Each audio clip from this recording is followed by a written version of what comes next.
Dia div and falchico di Terra Incogweirdo macarchus. Hello and welcome to Terra Incogweirdo, my friends. Today we're going to talk about some more ghosties that Auntie Angie met when she was a kid, living near the Pot Spring Mansion in Timonium, Maryland. Today specifically we're going to talk about my first interactive ghost, who was a very dear friend of mine, and the second instance of what we call a stone tape, or sort of like a playback memory of a person that lived in a space and imprinted upon that space. So how it kind of all came down was eventually Auntie Angie made some human being friends. Took a while, but I had some beautiful friends, 4 girls that lived on the opposite side of the mansion from me, up on top of the hill. They are amazing, beautiful, intelligent, wonderful people who made my childhood just so great. And thank you guys if you happen to be listening to this. I love you all so very much. So through these friends, I found out that all the kids in the neighborhood were invited by the owners of the mansion to come and play in their puppet room on their attic level, which, yes, Incogweirdos, is precisely as creepy as it sounds. Man, that attic level was creepy.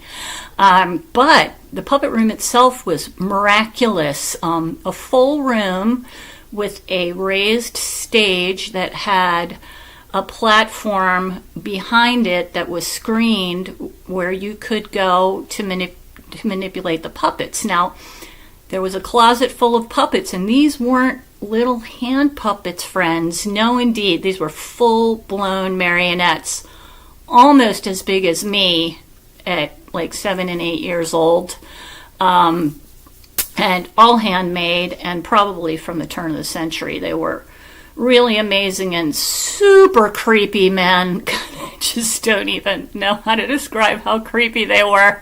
But even so, a whole bunch of us would go up into the mansion attic almost weekly and play in that puppet room. Man, the people that own the mansion, especially Mr. Bittner, this is all a matter of historical record, but especially Mr. Bittner, just seemed to really love having all of us loud kids running around. And my God, were we loud and wild and obstreperous. And he didn't care. He let us run all over the place, all over the grounds. They had a swimming pool in the front of the mansion that they hardly ever put water in. So any time of the year, it was like our personal skateboard bowl. We would fill it with leaves in the fall and like slide down into the deep end into a pile full of leaves. We had this game where we would run around the deep end to see who could stay up on the sides the longest. And there was just any number of amazing places to go and play in and around the mansion. So, as I said, the mansion was on the attic level, and we were constantly like running up and down the stairs like just a pack of like wildebeest. We were so noisy. And when you got to the second level, the attic was on the third level, there was a really wide landing, and because we were always running so fast, I always took that landing really wide. It was just fun to kind of swing my body in an arc, and sometimes I would grab the banister and literally swing off the banister. Sorry, Mr. Bittner. We later did a lot of work fixing those banisters. But in any case, as I made this like wide arc on the second floor, I had this most disorienting sensation where I was seeing the stairs were in the back of the house, and as I came around that landing, I was seeing the front bank of windows. There was a middle door and 2 windows on each side, and it was the same thing down on the first floor. And because of the way the mansion was built, when you were coming up those steps, you really couldn't see that bank of windows or that door. But for some reason, I could always see the front of the house. It was totally as if I was looking at it from another perspective, and it was always very disorienting to me. And besides the fact that I would often see, well, the first few times we went up there, I kept seeing this little lady sitting by the door, and it was overlooking like this patio, and it had a portico that covered the patio, and you could tell because it cast shade. But in reality, there was no second story porch and there was no portico. So it was very disorienting. Until much later, when I was doing research on the Pot Spring Mansion, I found out that there used to be a portico with big Doric columns and a second story porch. So clearly I was seeing something from the past when I was seeing this lady all dressed in black, and she would be sitting, she was a very small lady, and she would be sitting by the door at an angle, kind of looking out the door, and she was dressed all in black, and she had a black lace veil. So I never saw her face, but for some reason I thought of her as a Sicilian grandmother, because growing up in my father was 100% Sicilian and the first of our family to be born in America. I grew up in a very Sicilian family.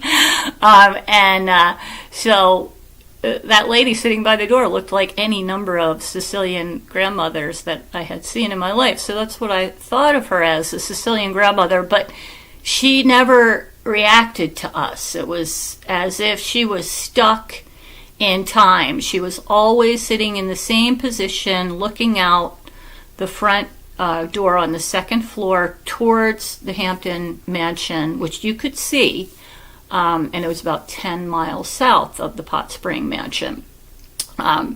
So eventually, going up and down, I'm looking at my notes here because things have been a little crazy. Okay, so after going up and down, I would say maybe the first 3 or 4 times we went up and down the steps, I saw the Sicilian grandmother. But then as we continued going up and down the steps, I started to see a different person. And it was a very, very tall, either African American or Caribbean Islander woman. She was very tall with very broad shoulders, and in opposition to the lady in black, this lady, the lady in black was white, but the black lady was dressed all in white. So it was like a night and day sort of situation. So this lady, this beautiful lady, was dressed all in white, and she had a white kerchief around her head and a white apron, and I would always see her, not always, but I would usually see her standing in front of this bank of closets, putting away what appeared to be freshly laundered white sheets. Everything, she kind of glowed white. She was very solid, right? But her clothes were so crisp and bright and perfectly laundered that she seemed to glow. Every once in a while, I would see her. Now, whenever I saw her, the lady in black was not in evidence. I either saw one or the other. So sometimes I would see this taller lady dressed in white standing by those same doors and looking out towards the Hampton Mansion, and I empathically picked up pain and longing from her. And I knew that there was something about the Hampton Mansion that made her very sad. So after running past her several times, I began to notice that she could hear us. She was acknowledging us. So we would run up the steps and she would turn her head to look at us, and she would do one of these things. She'd just give you like a head, like, hey, acknowledging you. And so I got into the habit of like doing the same thing, like giving her a nod. And eventually I started throwing my hand up in a wave as we went by. And sometimes I'd be like, hey, I'd say something out loud as we keep going up the steps. So I remember the first time I had a communication from her. It was clairvoyance. It was extrasensory perception. But at that point in my life, I hadn't distinguished between verbal communication and ESP, because I had both of them working very actively at all times, and I just assumed that everyone did this, right? So I just thought it was a normal form of communication. But I heard her in my head one day as we went past, and she said hello, and she asked me what my name was, and I told her. All the rest of my friends ran up the steps, and I stood there for a moment, and I told her my name was Angie, and she was so gobsmacked. It was crazy, the look on her face, and she was like, Angie, she's like, I was sure that you were a boy. And I had to laugh because everybody was sure I was a boy. In fact, I myself was not so sure that I wasn't a boy. Auntie Angie, the first OG non-binary, I was totally embracing that I was both a girl and a boy inside. At least that's how I saw myself, right? And she's like, God, you're so loud and you're so dirty. I always had brambles sticking out of my hair and sticks because I was always climbing through bushes and crawling around in the forest, and literally dirt all over my face. So yeah, I looked like a boy. I thought it was pretty funny. So I asked her what her name was, and she gave me a name, but she told me that's my real name, and nobody uses that name, and I was like, I was confused. I was like, why? She's like, well, I have another name, and that's my slave name. And I was completely confused. I was like, what is a slave? I didn't understand. And the way she explained it to me made me think that it was that she was somebody who worked at the mansion. And of course I thought that meant she worked for the Bittners, right? She was there was no reason for me to think this wasn't a real person that I was communicating with. She was solid as the day is long. There was no see-through transparency, nothing about her. Not like John, when I saw the stone tape of John. She was fully active, like a regular person. So after she explained to me what a slave was, I had this empathic breakdown because she couldn't really explain it in words, so she gave me visuals of things, like how she had been taken from her family as a small girl in the Caribbean islands and brought up into Maryland, and so she gave me a bit of her story, and it was just so heartbreaking that I just went home and I cried for hours and hours. And another instance, my mom came into my room and said, "Why do you have to be this way?" My poor mom. She didn't know anything about autism back then, or if you were psychic, nobody wanted to talk about it. So I guess I was just a handful of inconvenience for my mom. Also, besides the fact that the doctors told my mom after my sister was born that she couldn't conceive anymore, so boy was I surprised. I tell you what, my father was so excited. My mom, she was done, and I get it. I understand why. I feel for my mom. So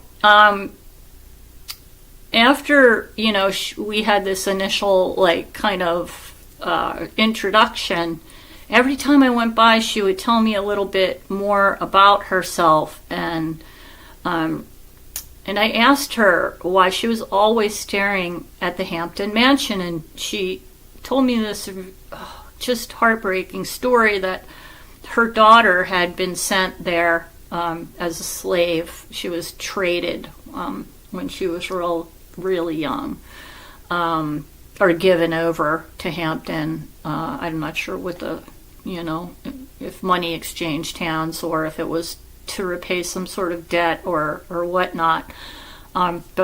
So her daughter had been sent to Hampton Mansion, and her daughter had a child by the son of the owner of the Hampton Mansion, one of the Ridgeleys. So he was a biracial child, and his mother and father both told him, he knew who his parents were. He knew that the Ridgeley son was his father, so he was a bit more bold, and he was a bit harder to control because he wasn't being treated the same, as the other slaves on the property. So one night when his father came home, he came galloping up the driveway at Hampton. The mother and the little boy were standing outside watching, and the little boy broke free of his mom and ran over to his dad. And his father, because it was dusk, it was dark, and his father didn't see him, and the horse ran over the child, and the child died of his injuries. And so yet another instance, after she told me that, I went home and I cried for hours and hours, and eventually I came back, and the next time I came back and I saw her, I told her what some of the things that were happening to me. And as a young child, did anybody see Saturday Night Live when Bill Burr was hosting, and he just makes this offhanded comment about how it was the 70s and I was running around being molested? I mean, it's horrible. It was horrible, but I had to laugh by the casual way he said it, because it was freaking like that.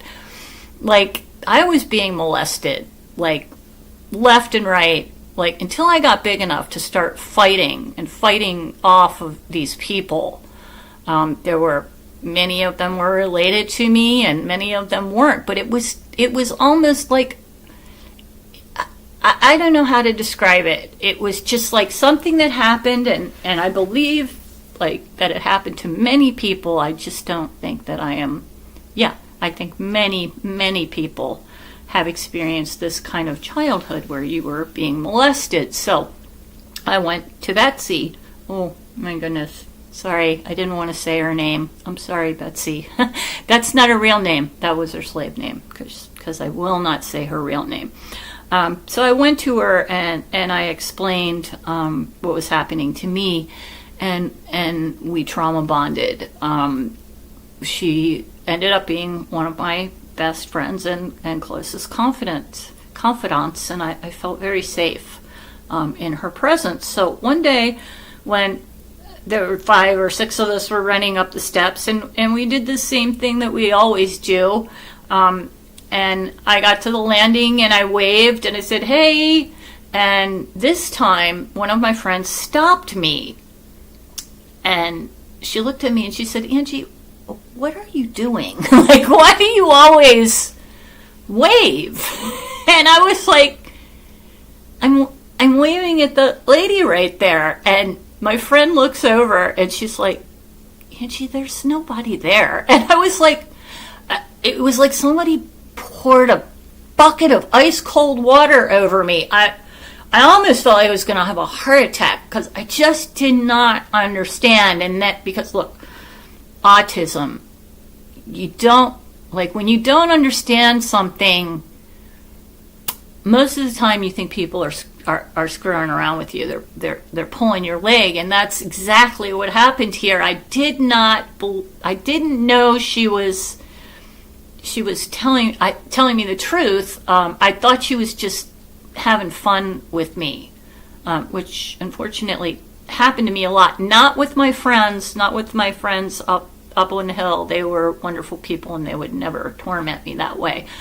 So it was like really confusing to have my very good friend like kind of confront me in this sort of what I felt was kind of mean and mocking way, and I was like, come on, she's right there. And my friend was like, Angie, I don't know what you're talking about. And I could tell by the look in her face that she was not lying to me. And I was like, all right, we got to go talk to Mr. Bittner. So we run downstairs and we go find Mr. Bittner. Oh my God, I'll never freaking forget this for the rest of my life. So we go up to him and I was like, Mr. Bittner, tell my friend, and of course I used her name, but I'm not going to use people's names until, I'm sure that it's okay. Again, sorry, Betsy. I hope you don't make my video disappear like it has 3 times already. I have recorded this video. This is my 4th time, and it literally disappeared from my computer 3 times. Ooh.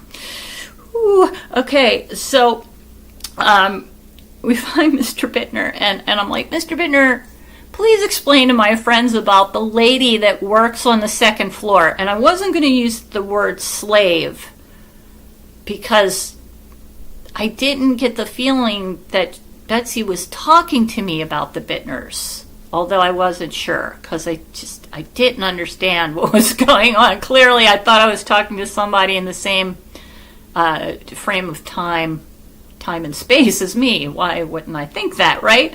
And he's like, he gets really confused and he's like, what do you mean? Like, what lady on the 2nd floor? I was like, your maid, the one who does your laundry and is always putting away your laundry. And he looks down at me, and he was so tall, right? And he looks down at me, puts his hands on my shoulders, and he looks at me with really big eyes, and he goes, oh, you've seen her. And the way he said it, Incogweirdos, it changed my life. Because at that moment, I understood that I was seeing something that everybody else wasn't seeing. But I knew when he said that he wasn't hearing me properly. And I looked at him and I said, no, Mr. Bittner, not the lady in black that sits by the window. This is Betsy, your maid. And he just, the blood ran from his face. And it was like, I could tell he couldn't process what I was saying. And he kind of shakes his head, and he still has his hands on my shoulders, and he looks down at me again and goes, Angie, she's a ghost. And immediately I get a vision in my head of it's the Great Pumpkin, Charlie Brown, and Pigpen with a sheet over his head and his eyes cut out. And I was like, you mean like a Halloween costume? Because I didn't know what a ghost was, right? Nobody had explained it to me. Right? And he goes, no, Angie, no. And he got really... God, Mr. Bittner was so kind. And his voice got really soft, and he said, Angie, she's dead. And I was just... I backed up, and I was like... I couldn't get my mind right. There was like a million things like swirling around in my mind, and I was just like, no. She's talks to me. She's not dead. And as I was saying that, I started to think about John and how I had seen him when I had inadvertently scried into that pool of water, and then I saw him in the smokehouse later, and then I started to think about a guppy fish of mine that I had found dead in the aquarium. So I'm trying to reconcile what dead means. And now he's telling me that Betsy, my friend and confidant, Betsy, is dead. And I'm like, dude, I cannot get my head around this dead thing. I'm like, there's just so many aspects to dead. Like, dead is not just dead. Apparently it's a million different things. So once again, I went home. I went up in my room. I didn't cry that time. I just tried to really think it through. And the best I could come up with was that being alive like I was, or being dead like Betsy was, or dead like John was, or the lady in black by the window, that they were all just kind of, I saw it like a wheel in my head, and then I kind of started thinking about like how, like, sometimes it's, you know, dark at night, or every day it's light during the day and it's dark at night. So I kind of was thinking that maybe death is kind of like this, and life and death is kind of like this, and when you're existing in the light, you're alive, and when you go into the dark, it's dead. But that didn't work either. Like, I couldn't. Look, I still don't know, because what I do know now is that there are a million different kinds of alive, and there's a million different kinds of dead, and it very well may be that we live in a construct that is so constantly trying to give us what we believe and what we want, that you live exactly how you and only you live, and it's the same thing when you die, right? You live the death that you choose. I don't know what's going on. All I know is that there's a whole bunch of different kinds of dead. And dead is not just dead. That's what I can definitely tell you, Incogweirdos. Dead is not dead. So, at this point, I had yet to meet the third ghost that I encountered at the mansion, and he was even more interactive in that he could go with me out of the mansion, and he would take me all over the mansion property and show me all kinds of, like, secret things, like secret and sometimes really cool, and sometimes like horrible things. Like, one time he showed me a tree. There was a farmhouse at the bottom of the hill below the mansion where the field slaves lived. And most unfortunately, and there's nothing that I can do about this, when I lived there in that period, it was called the slave quarters.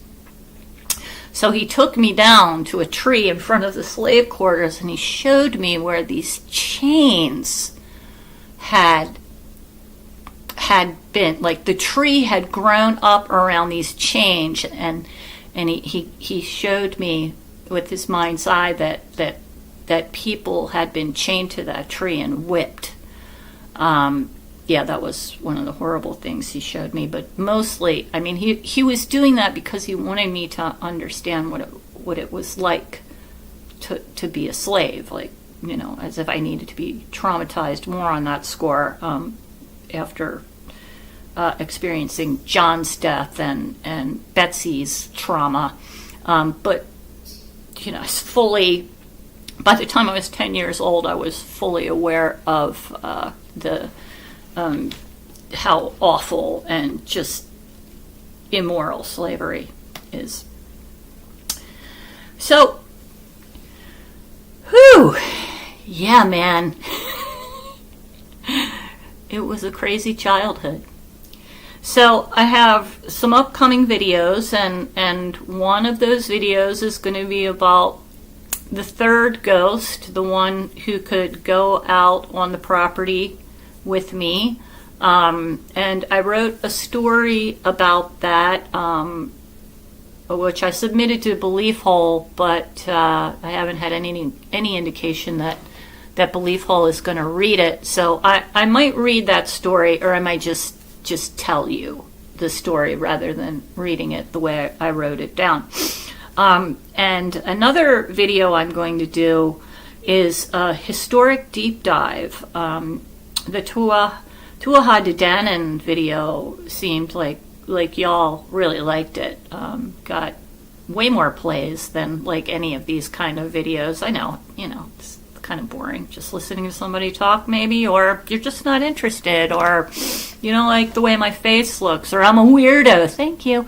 In any case, I have all this research about the Pot Spring Mansion because I do eventually plan on writing on fictionalizing these events that I've just told you about so that I can write a complete story, mainly revolving around Betsy and her experiences at the Pot Spring Mansion. So I laid my hands on this historic manuscript that Mr. Bittner wrote because he did an amazing amount of research to pull together the history of the mansion. And then a book was written by another neighbor of mine, which has all these pictures of places that I've already told you about, and I can't wait to show you. It's so exciting. So, like, I have pictures of the rock wall from episode 7, Psychometry Rocks. Also, the rock wall was talked about in First Non-Human Friends, episode 10, and also from episode 16, Scryin' and Cryin', pictures of the smokehouse and the barns that were on the same spot where my house now stands, and also like pictures of the front yard, my front yard. And also some of the things that I've described to you from this video. I have pictures of the inside and the outside of the mansion, and places that the third ghost that I will tell you about, some of the places he took me, I have pictures of them as well. So super cool. I can't wait to show you that stuff. Man, when I saw those some of those pictures, I literally started to cry. It was just such a blast from the past. Okay, so we haven't, well, actually, I guess I haven't made this kind of a video in a week or two, so it feels like a while for me since I've done psychic practice with you. But okay, let's do some more psychic practice. Me and Purple Mommy are starting to create a mind link with each other.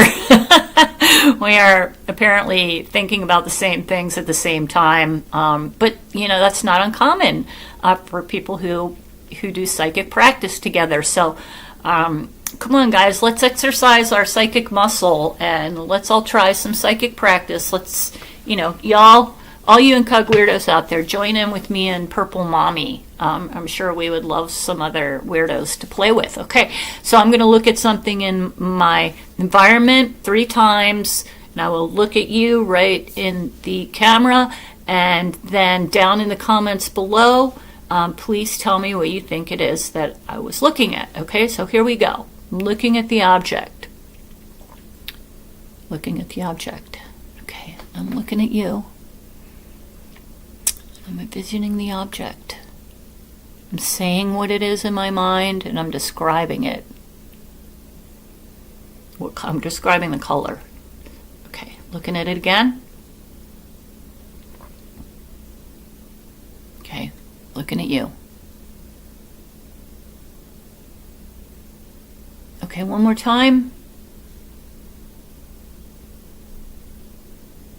All right, looking at you, and I'm yelling at you. What is it? All right, let me know down in the comments below.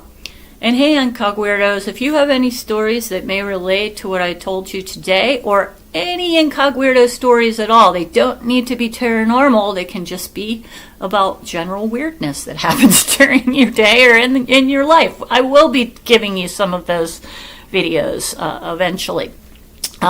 So if you have any of those stories, please send them in to me at terraincogweirdo@gmail.com, and I'll read them here on the station if you want me to. Just let me know. If you just want to tell me the stories, that's cool totally. We can banter back and forth in private email. Or if you'd like me to read the story, let me know. And I think that the Incogweirdos would love to hear some other people's stories. Come on, perps, send me in your stories. I want to hear about the weird purple mommy that haunts children's dreams. So, tell me, please, please tell me. All right, well, thanks for coming today to Terra Incogweirdo, the land where para is normal. And if somebody calls you a weirdo, what do? You say thank you, or good on an agate, or you kick them in the ass, or whatever you need to do to make yourself a full, happy person. All right. Well, thanks again for being here. I love you very much, guys. And we'll see you next time here on Terra Incogweirdo. Slang go fall.